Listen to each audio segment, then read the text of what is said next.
ఇసాకయ్య గారికి వందనాలు. నాకు హార్ట్ ప్రాబ్లం ఉంది. మందులైతే వేసుకోవట్లేదు. ఇక్కడికి వచ్చిన కాడ నుంచి, ప్రార్థనా శక్తికి వచ్చిన కాడ నుంచి నేను ఈ ఆయిలే రాసుకొని ప్రార్థన చేసుకొని ఉంటున్నాను. అప్పుడప్పుడు కొంచెం నాకు బాధగా ఆయిల్ రాసుకున్న ఎమ్మటే తగ్గిపోతుంది. నా కుమారుడికి ఇక్కడికి వచ్చినాక పెళ్ళి అయింది. మన కోడలు నీళ్ళు వేసుకుంటే హాస్పిటల్కి తీసుకెళ్తే లాస్ట్ మూమెంట్ దాకా నార్మల్ డెలివరీ అయిద్దని చెప్పారు. లాస్ట్ మూమెంట్లో బిడ్డ గుండె కట్టుకుంటుంది.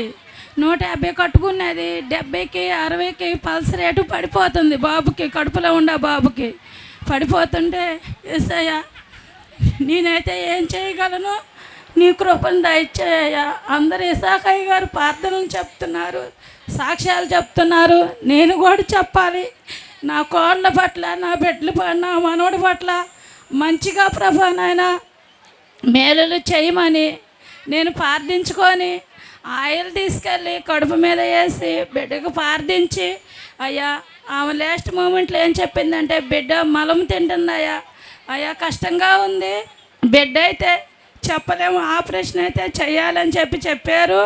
మేమైతే సరేలే అని చెప్పేసి ఆపరేషన్ చేయడానికని సిద్ధపరిచినాక మా కోడలకి అద్భుత కార్యం ఏంటంటే, నా మనవడి పట్ల జరిగింది. ఆపరేషన్ థియేటర్లోకి తీసుకెళ్ళినాక డాక్టర్ గారు చెప్పింది, అమ్మ ఇంతవరకు ఎప్పుడు నేను ఆపరేషన్ థియేటర్లోకి వెళ్ళినాక నార్మల్ డెలివరీ నేను చూడలేదు. ఇదే మొదటిసారి మీ బాబుకి నేను నార్మల్ డెలివరీ చేయటం.